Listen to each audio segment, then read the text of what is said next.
Hello, Rob Laitman. Hello, everyone.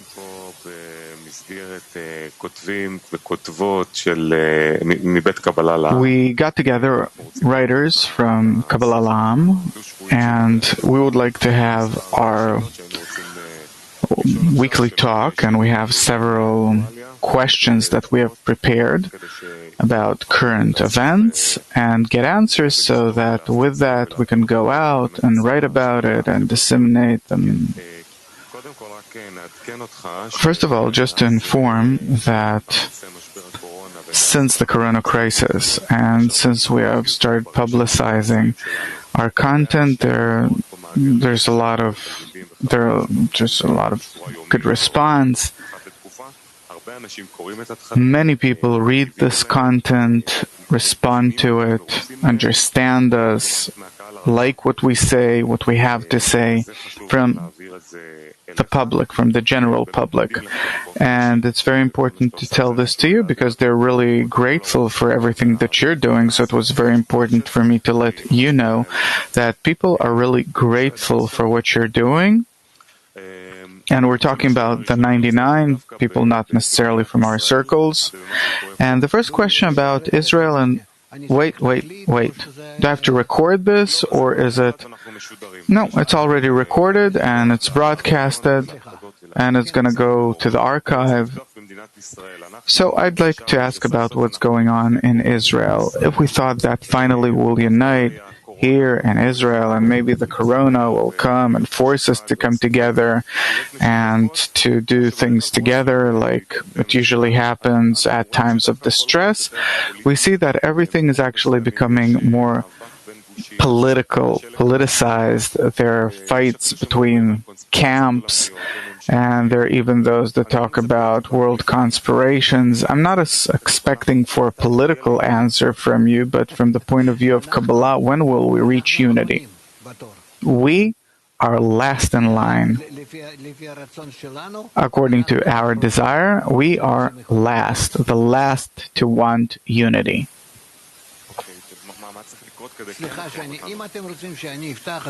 If you want for me to, open each such message, but it's okay, but it says that if a certain nation has the evil inclination, it's Israel. If they're stubborn people, then that's Israel, and so on and so forth.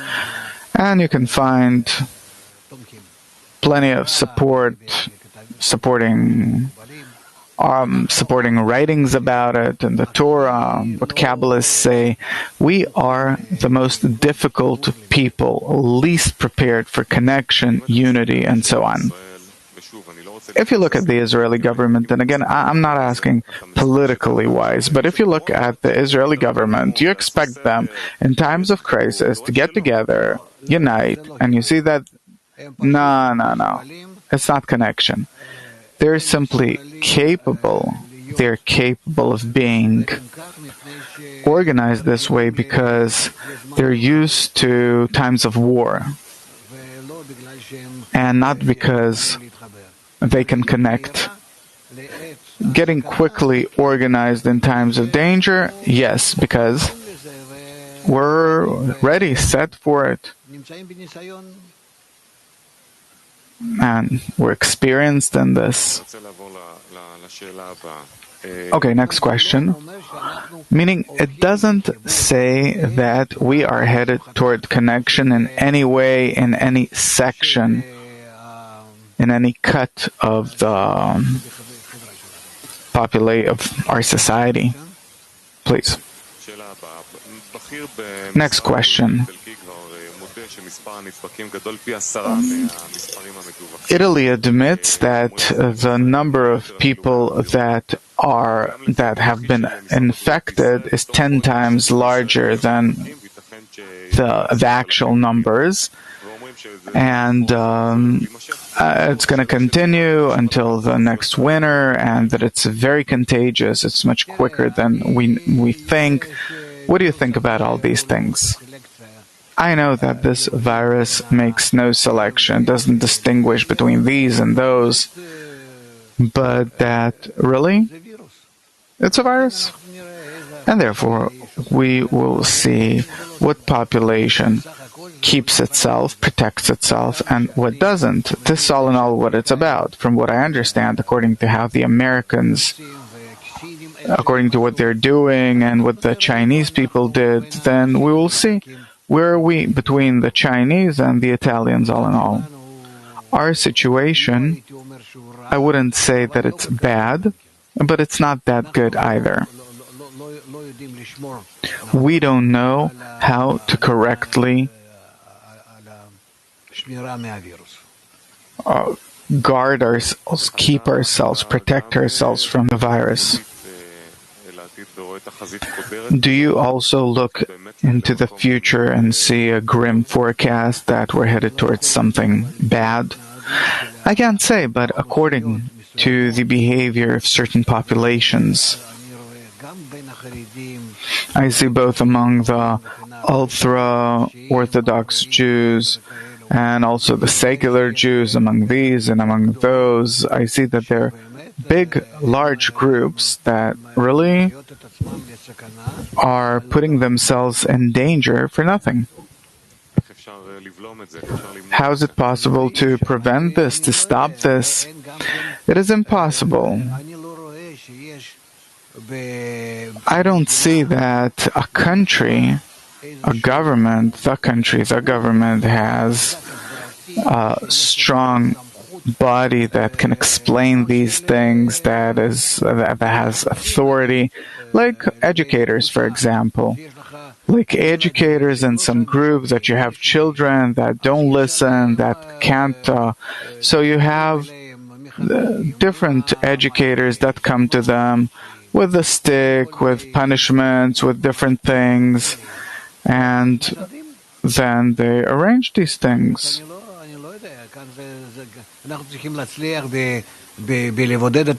We have to succeed in isolating ourselves from viruses in a very short period of time, because it's dangerous and it's spreading virally in all directions. I want to present an opposite opinion. China is starting to gradually recover from the corona, and we see that everything's falling into place. Falling into place after what? After they made tremendous efforts.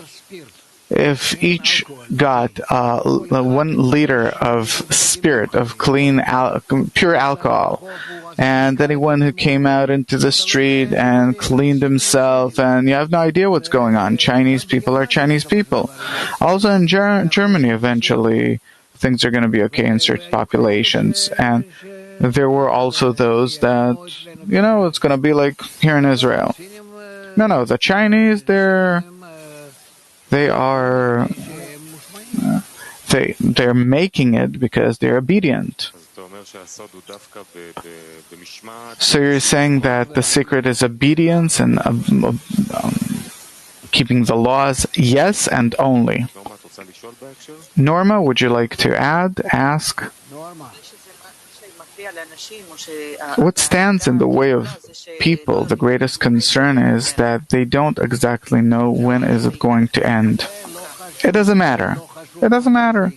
When will it end, miss? It doesn't matter. Is it clear or is it not clear to me? It's not important. How long will it take? All of these conditions, these are excuses. But someone from above says that you have to guard, keep things one way or another, because you're also endangering others. And that's it. I have to keep things. I have to guard it the way I have to. Another question. I don't understand. You see the way I'm trying to do things. I went into my room, and in my room, I'm in my room all the time. And if I leave my room because I have to, then I I pass another person at least 2 meters away, and you think that it's easy or not, pleasant or not, doesn't matter. There are laws that are written laws for the general public, for the nation. And I learned this from Rabash, that he accepted these laws as coming from above. So if the nation is told that this is what they have to do, back then it was Shimon Peres. Rabash really disliked him. But he said so, that's it, we're doing it, we have to. In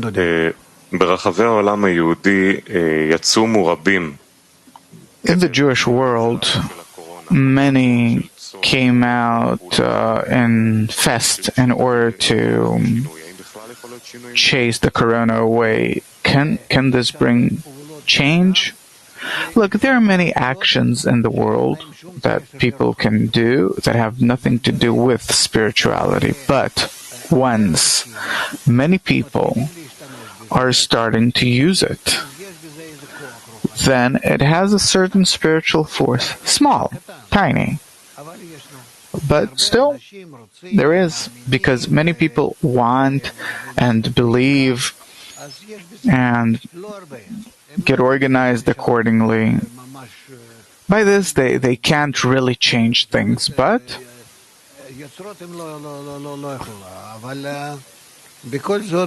still, somehow it makes some kind of effect. The prayer of many, things like that, they work because it is the desire of the masses. But again, it's not like, suppose we do it with the intention of adding our desire in order to bestow to the Creator. It's a completely different level, but still, it's impossible to completely erase the general desire of the public, even though that they're not organized and they don't know how, and that he's completely egoistic, regardless of what's happening, regardless of the Creator, without the inclination to give contentment, but still, it works. People are starting to feel the positive sides of the quarantine, reuniting with a family, the beauty of ecology that's restoring itself, the calm, the quiet. But nature led us to all of this, saying, please, this is what you have to do. Imposed it on us, whether we like it or not. The question is, how do we continue from here? It's like nature is choosing for us. From this point on, what are we supposed to do? Sorry, I don't understand. Again, it seems that people are already starting to enjoy the state of isolation, to see the good things about the coronavirus, that ecology is starting to restore itself, that we can be with the family, that everything's calming down. And what next? Because it seems that up until now, it was nature that's forcing us to do everything. How do we advance from here and on? Really, we have reached, in our human development, we have reached a state where we can really allow ourselves not to work for 10 hours a day like we did before. What for? In order to litter the planet, the ocean, the air, to pollute everything, to litter everywhere. Of course, this is not what we're living, what we exist for. We have to make a very precise calculation of what do we need in order to have a good, calm life everyone should have so and so much, to make a general human calculation for everyone and more or less on an equal level. If we will ever be able to do this, of course, we will reach a good life, and I hope that that is how it's going to be. And if not, then instead of the corona, will come another virus. By the way, there are many modifications of the corona that have not appeared yet.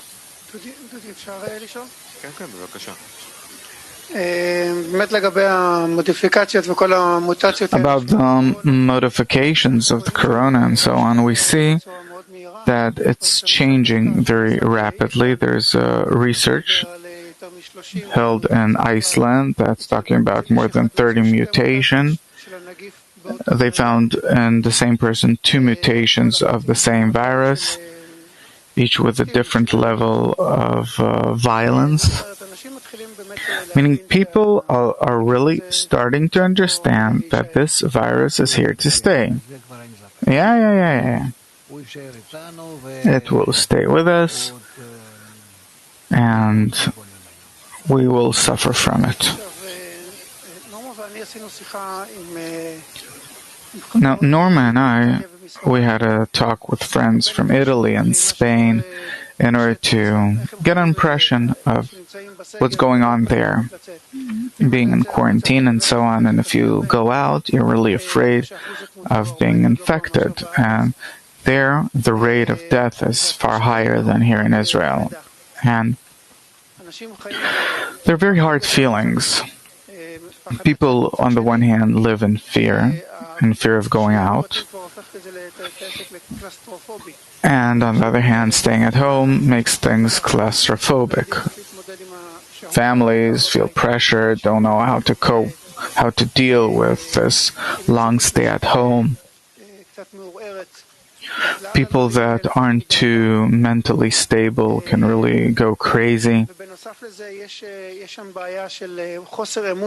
And in addition, there is also a problem of general mistrust toward the government. They don't know whether to listen to the instructions or not, what are the interests standing behind it, and so on. And therefore, it's not really clear what to offer them in order to deal with it as people, or what to offer the government, how to deal with things in order for things not to fall apart. First of all, like you're saying, we have to explain that this virus is a directed blow, and that we have brought it upon ourselves, and that it has to do with our incorrect development, especially in the relationships between people, because really it doesn't harm anything. It doesn't harm food, it doesn't harm the air or water or anything. It only hits people, our biology. I also didn't really hear that it hits animals. Domestic animals, I don't think so.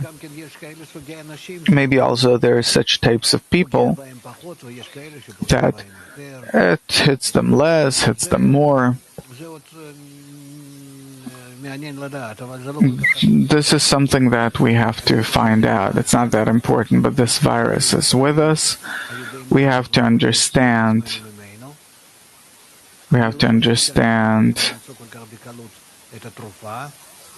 I don't think that we will that easily be able to find the remedy, that we will be able to get rid of this virus, so we'll have a different virus, the Corona 17, 18, 19, doesn't matter. But we have to explain, therefore, that the only remedy is for us to be connected, because in our connection, and it's no wonder, but it's not a miracle or anything, but by our connection, we awaken the positive force of nature, and this is the force that fumes everything, that really sterilizes everything on all levels, because there's nothing there in order to receive, but only in order to bestow. And therefore, that way, we really protect ourselves from any virus or anything else. And therefore, this is what we have to explain. How does the connection between us sterilize everything? Problem to explain this, but we will have to somehow explain more and more about the entire plan of creation, about the generality of things, that we're all egoists, and that's how we were created. And the Creator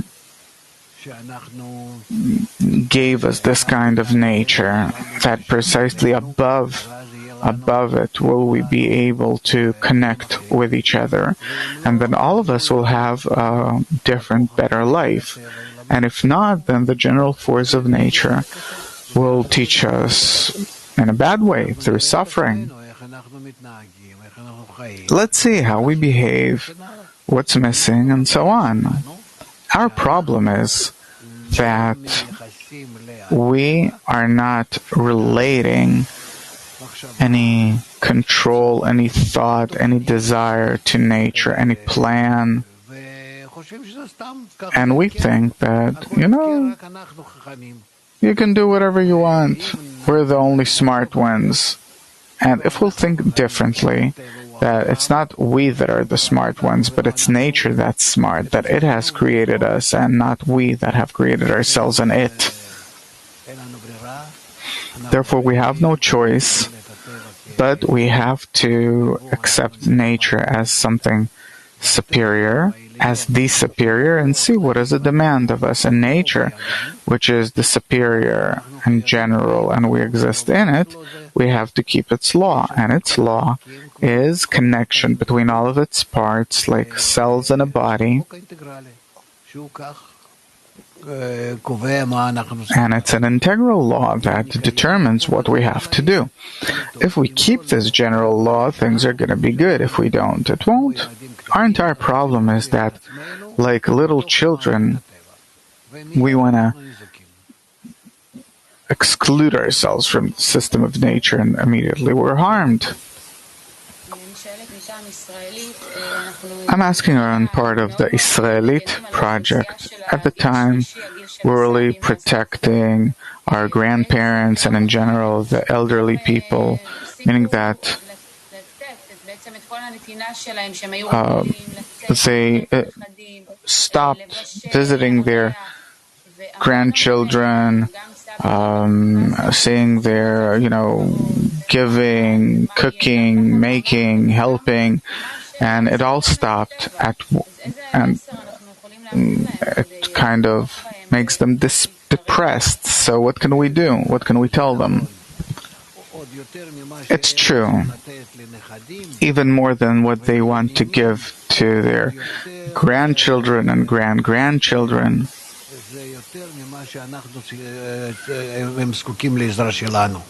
It's even more than they need our help, because that they can take care of their grandchildren and grandgrandchildren. For them, it's the remedy that this is what they live for, and they have a continuity in life. And here we really have to see how do we arrange these things.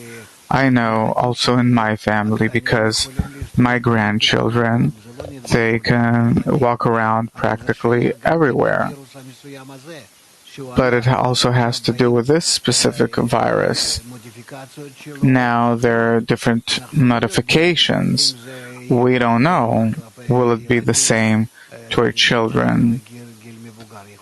Younger and older, maybe there will be changes. But in the meantime, what we have is that it's really so, and we have no choice. We have to make sure that this virus will not pass from children onto old people. But what can we write to those women that are sitting at home feeling the sadness of not being able to go out, meet their loved ones? You can arrange a screen for them. Just like now, we see each other. I haven't seen you for a week, and now I'm very happy to see you and to talk to you. So at least this way. Make online conversations for them, and this will really be a present. And besides, by the way, we need to more and more use this ability of being able to be connected through the screens. And then we'll have no claustrophobia and all the different problems that come with isolation.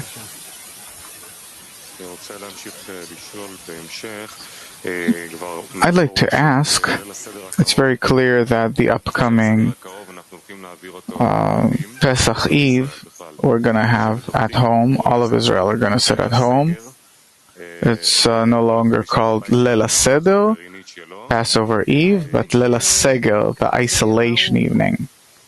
The truth is that this is how it was.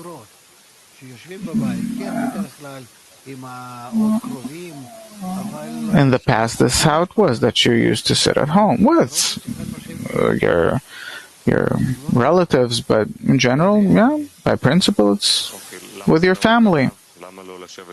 Why so? Why not sit, the extended family, with everyone? People are missing that. I understand, but, well, in the past, the family, they lived all together, the grandparents and their children and grandchildren, and everyone lived in one place, and so they got together, like in a village, suppose. I don't know, you can still do it in such places where, I don't know, maybe they'll keep 2 meters distance from one another. It's kind of hard, but again, I think that now there is a period that we have to overcome through the screens. I see you now very well. Each and every one of you. I see your faces full size. I have a screen, 2.5 meters. I have about a 2.5 meter screen, so, and 2 more screens. I really see all of you very well. Don't you miss the physical connection? To sit with people? Virtual is enough, that's it. We've entered a world where we can be, that it's enough for us. I'm sure that there is no difference in this regard, because where do I see you? I see you in my mind, the way you're depicted in my mind. And what? So it's in my mind. So here too, I have a camera, and it's shooting and turning all of these things, and there I can see you. So here there's another camera on the way. No problem.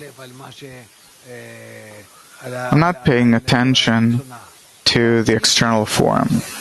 I have it, a bit, but in general, I don't really need it. What do I care?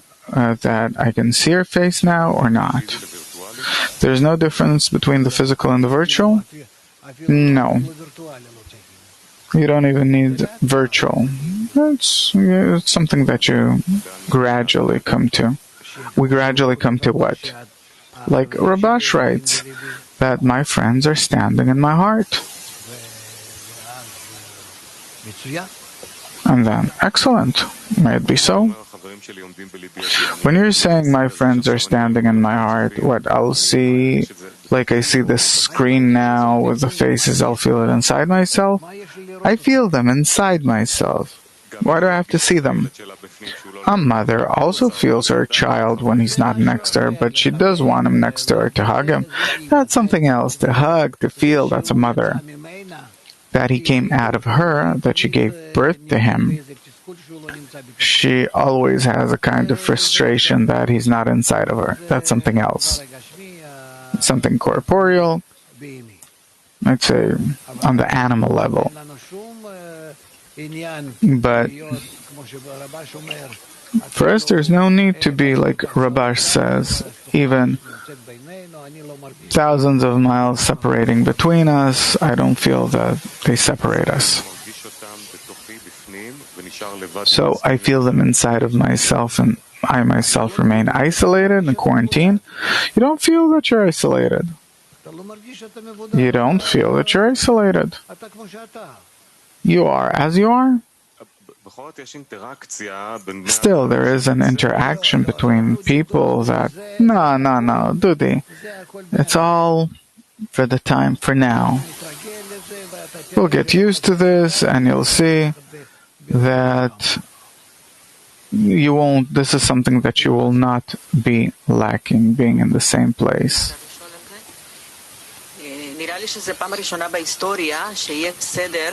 I think that this is the first time in history that the Passover Eve will be virtual. The entire Jewish people will be in the same situation. What should be the character? You explained this now, but how can we get the maximum out of this, the Jewish people, that it's the first time that everyone's in the same situation? I don't understand. What do you need on Passover Eve? Chicken and a boiled egg and lettuce and what else? All these signs. 2 matzahs. What do you need? And everything else. You see your relatives on the screen and you're in touch with them. You say l'chaim and everything. What's the big deal? We have to finally understand where the changes have to be. They have to be internal, inside my heart. And not that we regret not being in one place. Why is it important to be in the same place? We have to feel them on the inside. How are they close? Because they're near, physically. I'm actually talking about the internality and not about all the Seder elements. I'm talking about the connection that has to be in the nation that got from above precisely this opportunity of being together, all the Jewish people. How were we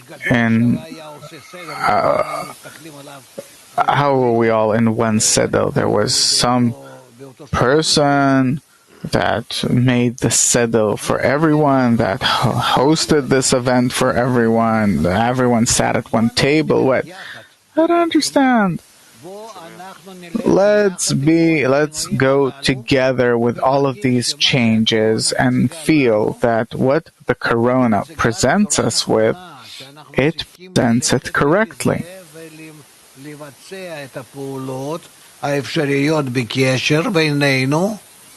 And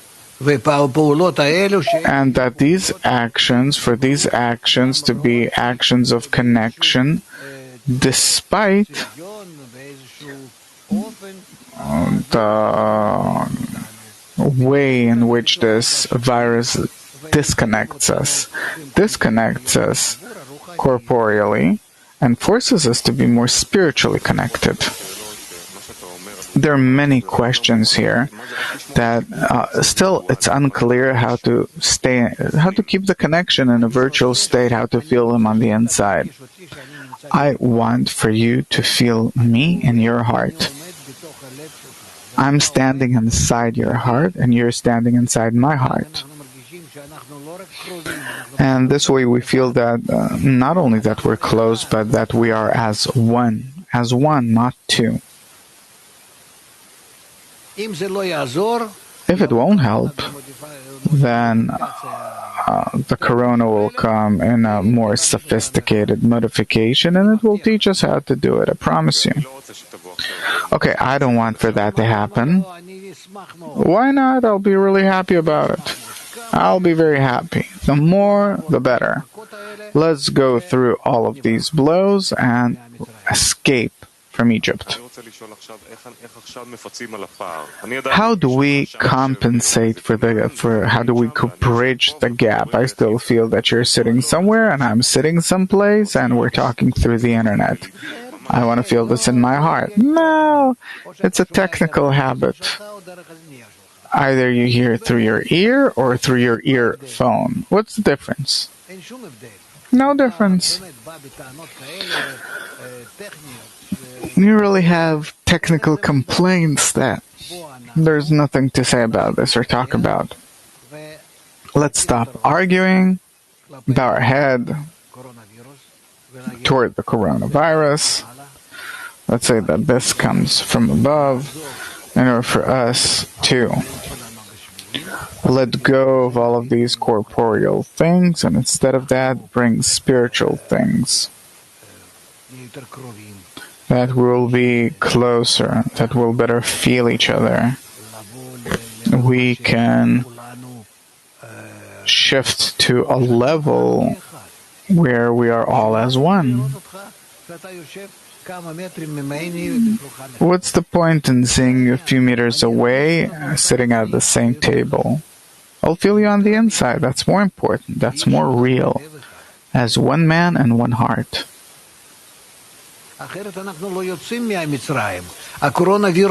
Otherwise, we can't come out of Egypt. The coronavirus on Passover wants to show us in what conditions do we come out of Egypt. It's not that it's happening now by chance.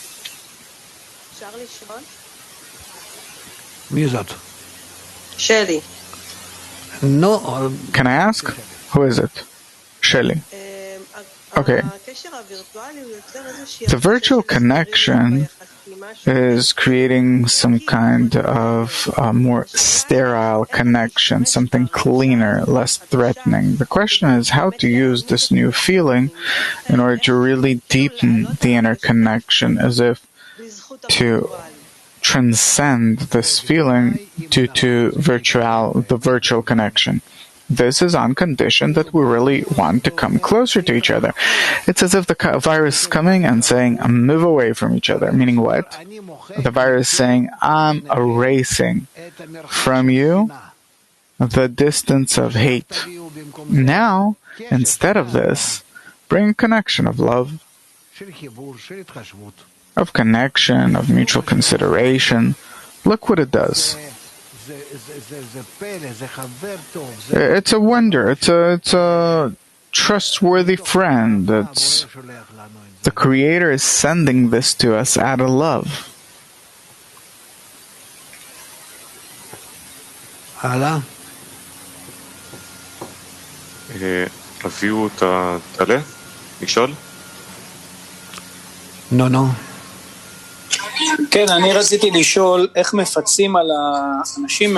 I wanted to ask, people are sitting at home, really feeling anxiety and so on. One of the ways that people compensate for this is usually with the help of a hug, connection, looking into each other's eyes, a grandmother that hugs her grandchild, and so on. How do you compensate for these things virtually?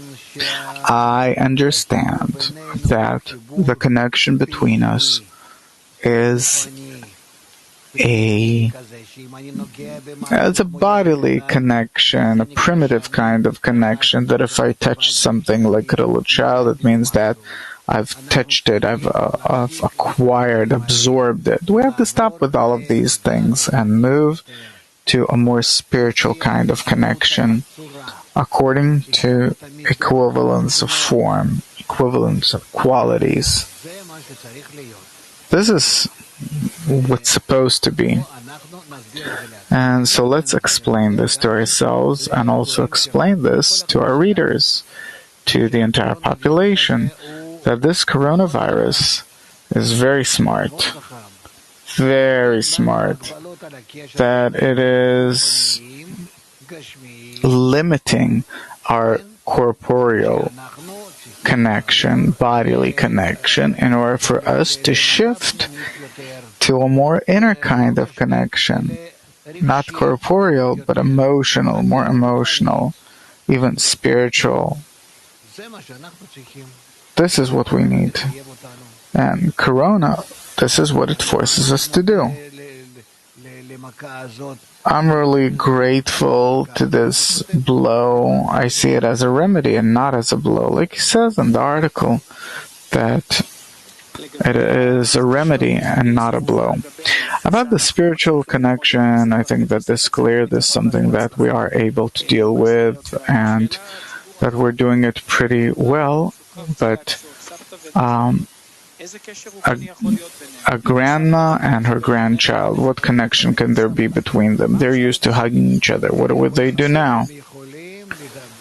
They can talk the same language through the different devices, and also to insert into that the same measure of emotional connection that they had before.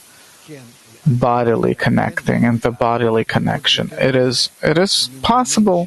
Furthermore, I believe that all of these conditions that the coronavirus is bringing us, these are conditions that are only for the sake of our spiritual advancement.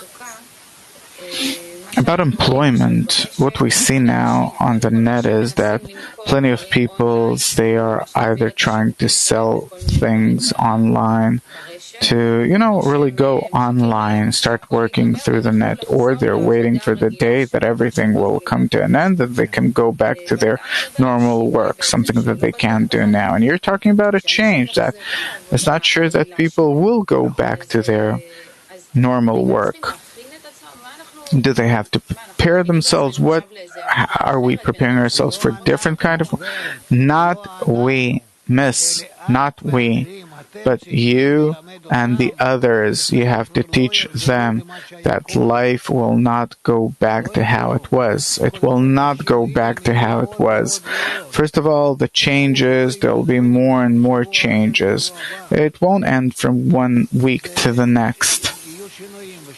There will be changes, and the changes will start in half a year, and the changes won't be such that people will run, go shopping again, and, buy new dresses, and go to restaurants, and so on, and fly someplace. It will not be that way anymore. This world will need to come out of this coronavirus drained, that all of the garbage, like after you wash the floor and you take the water out of,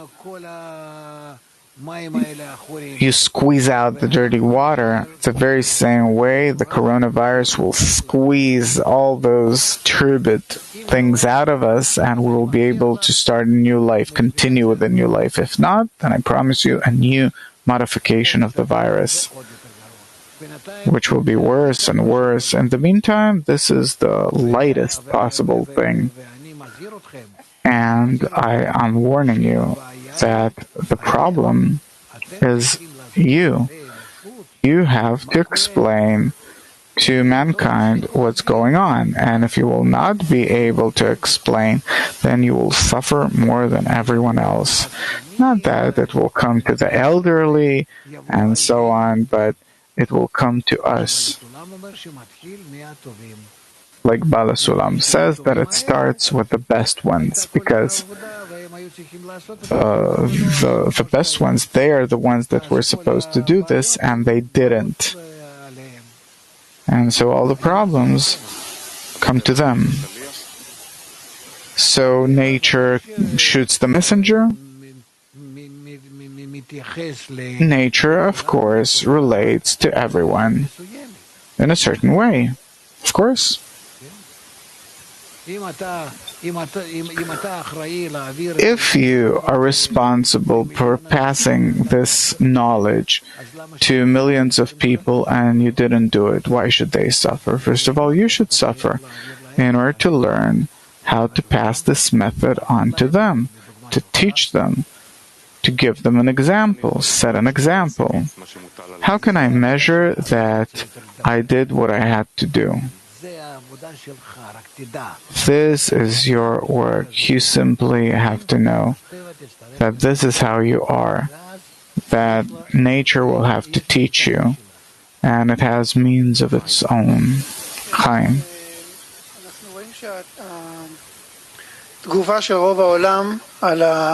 We see that the response that most of the world has for the coronavirus is putting the population in quarantine.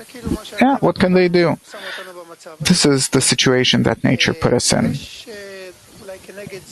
Maybe against that, the U.S. president said that the U.S. is not built for it, and in 2 weeks he'll open this quarantine, lift it, and will allow trade, and the elderly will have to sacrifice themselves for the sake of economy and so on. He should show an example. The question is, how should the nation behave in this situation? What to choose? What is the correct behavior in this state where there is control from above that says quarantine, or a different kind of control that says, no, we're going back to normal soon, and what will happen will happen. First of all, he can't force people to go out, especially the elderly, because the elderly now see and understand that it's forbidden for them to be in dangerous places where they can catch the virus. So they can keep protecting themselves. He'll just say one thing. Everyone up to the age of 50 can go and continue his life. Anyone who's over 50 or over 60, according to their statistics, then for him it's dangerous, and preferably he should stay at home. And then he'll work from home, do things from home, and so on. And so what?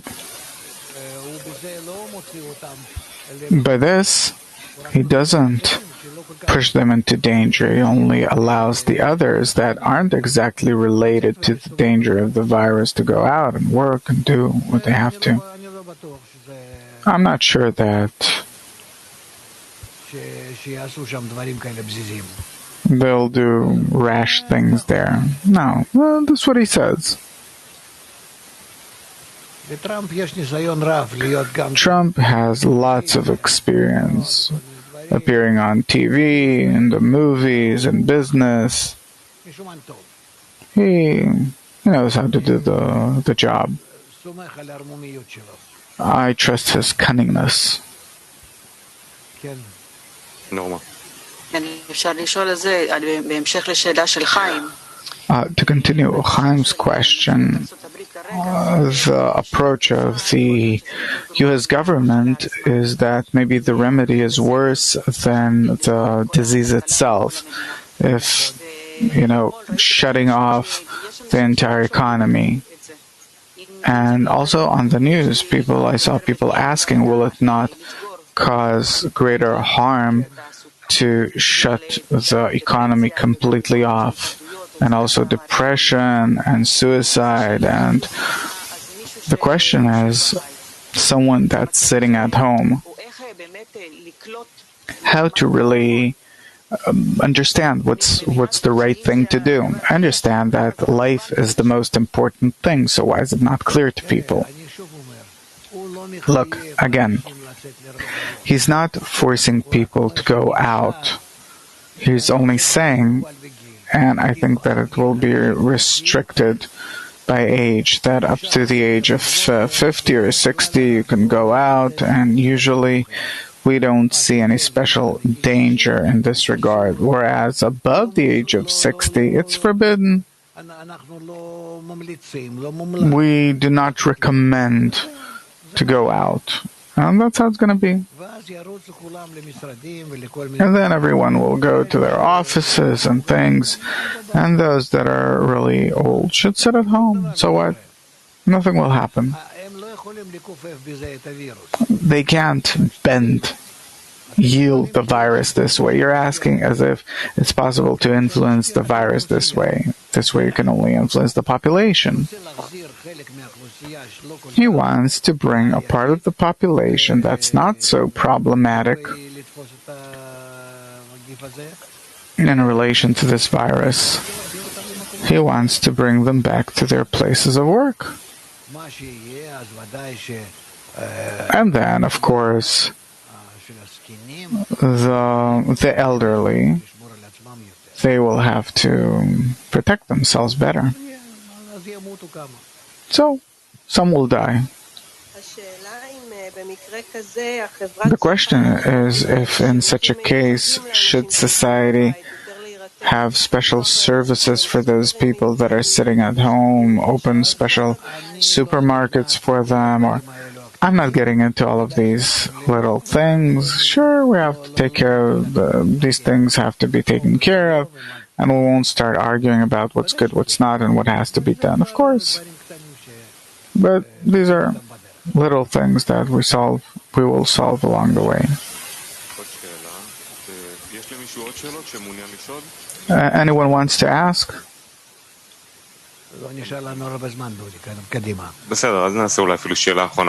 Okay, last question then. We see that a world crisis demands a world response. What is the role of the UN and the rest of the international organizations? I don't know what to tell you. I don't know. What is the role of each and every government? A parliament member here receives 45,000 shekels a month. You think he cares whether there's corona or not?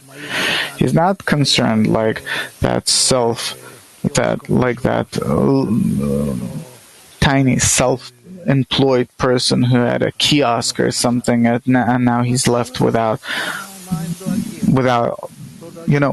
livelihood. They don't care about nothing. I'm asking, should there be some kind of a world organization like the UN? They're getting paid and it's regardless of anything. What are you talking about? The UN, UNESCO, the different international organizations, they're well off. They have no problem. The UN ceased to work. Of course. What do they have to say? Corporeally wise, it's they're to blame. The UN, UNESCO. Where is UNESCO? Where do you see that they're declaring, okay, let's make respiratory machines? Nothing. These are organizations that are unnecessary. Besides the blah, blah, blah, you don't need them. These are places where diplomats can philosophize about stuff without any result. No result. So that's how it is. It's good that the US is moving away from that, Israel is moving away from that. There's no need for it. We see that the Israeli political system is falling apart due to the corona. Will democracies fall apart in the world? There is an expectancy of the falling apart of all governments in the world. I wouldn't say democracies. Democracy is an obscene word. Don't present it because, to begin with, the meaning is the rule of the people. Where do you see that? No such thing.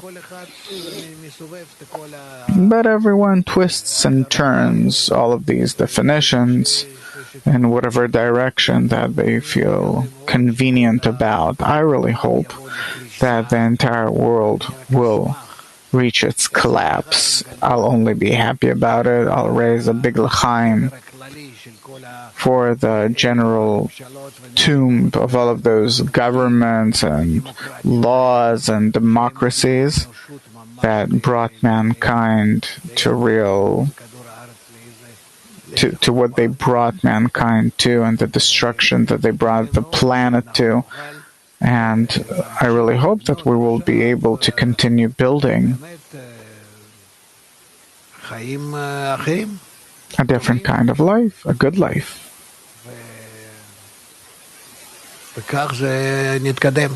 And this is how we'll advance. About Chaim's question, in relation to Trump, will he be able to restore the economy? You don't have to bring economy to what it was, but you have to build a new economy all over the world, in all countries. Our economy does not suit nature. It's not adjusted to nature. It's based on a destructive force that we destroy nature without taking the tomorrow into consideration. Tell me, if the planet was your country, like your family, like your backyard, would you treat it the way that we treat our planet? That you're destroying everything, depleting it, you're really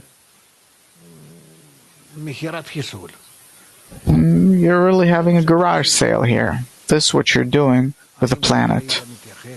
Would you relate to your things this way? There's no boss. The world has no boss. Are these the governments? These aren't governments.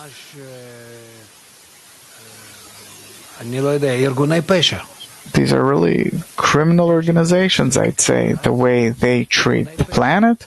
Criminal organizations. Asaf Ochayon is asking, so Trump's attempt to bring people back to work, do you see it as something that is, of course it's negative, of course. But he, as president, and according to what he understands, he has no choice. But were you to put me there? First of all, it's a problem. What can be done? And such a machine like the United States, or in general, in the world. But not that I would bring things back to how they were. By that, we will invite a much stronger blow from nature. You forgot that we talked about this. We've been talking about this for several years, that we are headed toward a world war. And probably this is how it is. So you want to bring yourselves back to this kind of state. This is what you want to bring yourselves back to. Enough. We have to think about the future. Final question. We got questions from Yaniv C. and David Chayal, and they sent us an excerpt. Maybe we can read it. Rabash, letter number 8. And after I have already attained the clothing of love, immediately sparks of love start rising in me, and the heart starts longing and uniting in my friends, and I think that my eyes see my friends and my ears hear their voice, my mouth talks to them, the hands they hug, and the legs they dance in joy with them in a circle. And I come out of my corporeal boundaries, and I forget that there is a vast distance between myself and the friends, and the distance separating between us shall not separate us, but as if the friends are standing inside my heart, seeing everything that goes on there, and I'm ashamed. I feel ashamed of the petty things that I do for the friends, and I come out of my corporeal vessels, and it seems as though there is no reality besides the friends, only I and the friends, and afterwards even the I dissolves and is integrated in the friends until I declare that the only reality that exists in the world are the friends. Amen. Thank you very much, Dr. Laitman, to all of our friends, and see you next time. All the best.